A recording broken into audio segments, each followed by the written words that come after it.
Hello and welcome to the Queen of Hearts astrological update for the 20th of February. Now this is probably going to take us through to about the end of February because March is completely insane. So I wanted just to we can't cover all that today, but we're going to start with February 20th onwards because we're about to step into our exact point of our new moon, which is in Pisces. Now I don't want to get into that yet though, because we've actually got the moon doing something else that's really important.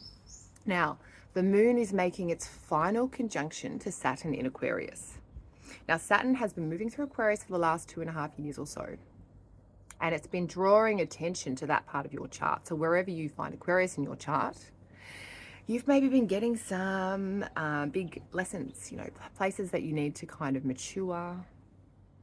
Maybe there's been some rules and restrictions, maybe limitations, maybe there's some areas that you really had to do a bit of an inventory in to sort of figure out, okay, I can't keep doing this thing anymore. I've got to change. And so there can be a paring down. There can be some feelings of isolation, loneliness, stuff like that. Now, Saturn likes to be in Aquarius because it's one of its domicile rulers. So it means it's kind of at home there and it's very strong. Now, within less than 3 weeks, Saturn's going to move into Pisces, and that's a totally different vibe. I'm going to talk about that more in March. But we are entering a new phase. And so this last 2.5 weeks or so of Saturn in Aquarius is about really discovering the lessons. Now, with this moon conjoining with Saturn, you may be more aware of the pain and discomfort. You may be more aware of the topics that have been coming up for you connected to this Saturn transit through Aquarius. So check the house that Aquarius is ruling in your chart. I mean, Saturn's technically the ruler, but check the house with Aquarius on the cusp, because that's going to give you an idea of the type or the area of life, the topic that is highlighted by this Saturn transit through Aquarius. So that's something big, right? But what else happens? Okay, once the moon moves past Saturn, then it conjoins with the sun, which makes us a fresh new moon in Pisces. And so this heralds a new beginning that Saturn will soon step into and kind of also impose some of its Saturnian restrictions and things. But it is interesting because Saturn doesn't have as much natural, or it doesn't have any domicile or rulership over Pisces. Pisces is actually ruled by Jupiter. So Saturn's in funny territory, but we'll talk about that more in March. Now, what about the new moon? The new moon is coming up. It's in Pisces. I really like it. It's a lot softer than the new moon in Aquarius was. It's very, very connected to our sense of consciousness, our sense of connection with other beings, not just humans, but animals and plants and the world as a whole.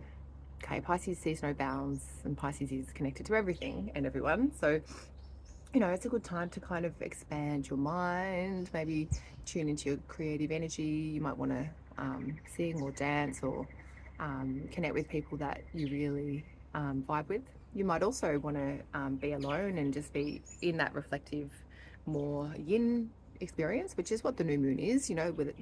There's no light. It's actually, in that dark moon phase until we see the crescent, which happens a couple of days afterwards once that moon moves past the sun and is visible again. So, it is a good time to go deep within, and especially into your emotional world and into your world of your consciousness, because something very fresh is beginning. So it's a good time to plant seeds, set intentions about what that means for you. So you can check the chart, your natal birth chart. And if you don't know what it is and you want to book in for a session, I can happily take you through that. But check the chart if you have one and see the house that is going to be illuminated by this new moon, because that's where some new seeds are being planted, and you can set some new intentions. This could be a good opportunity if you wanted to do a little ritual or a little kind of honoring ceremony, because it's got a really beautiful energy and it's ruled by Jupiter. Okay, Jupiter rules Pisces and the new moon's in Pisces. So Jupiter technically rules this new moon, and Jupiter's all about growth and expansion, and it's in the sign of Aries. So it's got a bit of fire to it, this new moon. It's got a bit of get up and go. And Aries being a cardinal sign, Aries being connected to that sort of ignition, that springtime energy. Yes, it is a reflective, beautiful, in a sense, rejuvenation type of moon, but it is also fueling something greater, fueling something that has a real vibe to it. So yeah, set your intentions with a little bit of spice, and that will go down really well. So yeah, we get that new moon depending on your time zone. For us in Australia, I think it's around 6:30 tonight, Eastern Standard Time.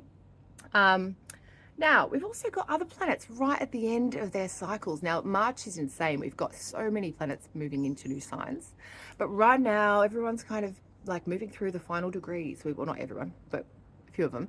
So Venus is about to leave Pisces. She's at the 29th degree.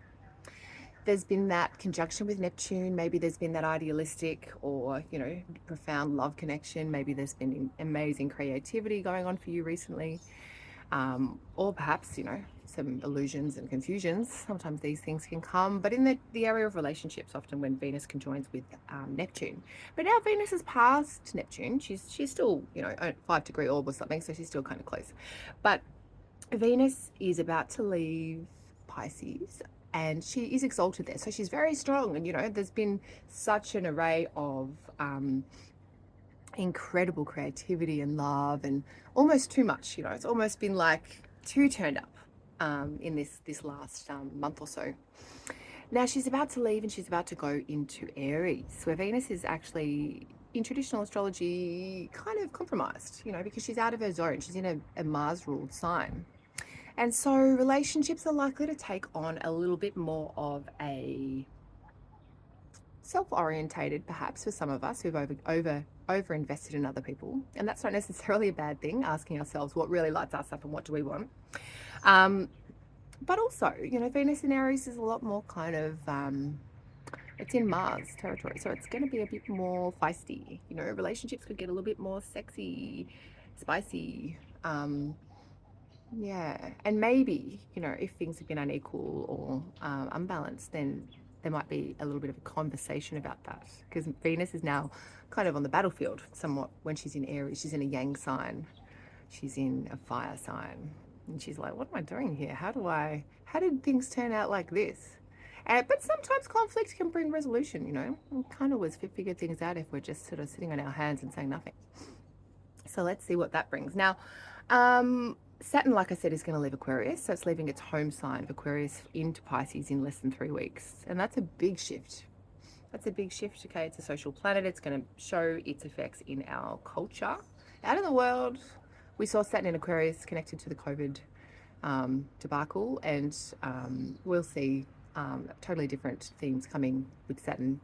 Well, not totally different, but quite a different tone with Saturn moving into Pisces. So I will talk about that more in March. I know I keep on saying March is when I'm going to talk about all this stuff, but there's heaps of other things happening too. So the other final huge flag that I'm going to put up for you about March is that we've got Pluto moving through Aquarius. So it's leaving Capricorn, where it's been for the last, I think it's been 17 years or something insane. Pluto is about death, and it highlights areas of trauma, the dark underbelly of our society.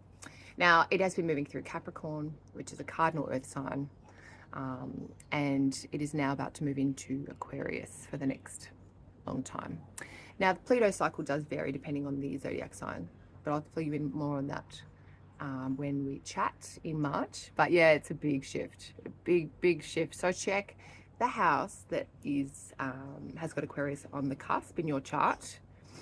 For me, it's my first house. So Pluto's going to hit my ascendant in about 1 month. Hopefully I'm still here. I think I'll be changed, irrevocably changed, and hopefully for the best. So yeah, that's huge. So that's three planets changing signs. Yeah, it's big. So get ready, get yourself together. Venus going into Aries is going to be also a very different energy from Venus in super connected Pisces. But this is so exciting to have these changes in energy, because it really does help us to adapt and to change and to connect with different energies as well. Because the way that these types of interactions work, we might have a planet moving through a sign out in the mundane chart, like out in the chart of the world any given moment. But it's when those planets make important connections with your natal chart that you're more inclined to see events or have certain feelings and thoughts popping into your head. So it's that dynamic integration between the chart of the here and now and your birth chart that really makes things kick. And of course, like I said in my previous video, if you haven't seen it, check it out, about predictive astrology. There's so much more to it than just transits. We've got all of these different Time Lord techniques, which traditional astrologers use, which highlight different planets. And I just love this stuff. So if you're interested, you can easily book in with me for predictive astrology or a solar return to get the heads up on the year ahead for you. So yeah, there's so much to say. I'm super excited and a little bit nervous about March, to be honest. I know that I'm not the only astrologer that feels this way. Yeah, it's going to be interesting to see the like what eventuates in our personal lives as well as in the world around us. So be kind, look after each other, and embrace change. With a lot of planets leaving their sign of essential dignity in traditional terms, yeah, it's going to bring a very, very significant shift. And perhaps, you know, things are going to be expressing themselves in quite different, sometimes offbeat ways. And that's not necessarily a bad thing for innovation and change. So let's embrace change. Let's embrace each other with this new moon in Pisces, which is super beautiful and connected. And yeah, just summon in some healing, summon in some emotional clearing, and yeah, consider yourself and your connection with the universe, animals, birds, everyone around you. I know that sounds so woo-woo for some of us, but yeah, we are all connected. So you will be able to access this energy with this new moon in Pisces, and if you like working with this type of energy, it's a good time to set some intentions. You know, if you're passionate about global change and making the world a better place, why not get that on the cooker now?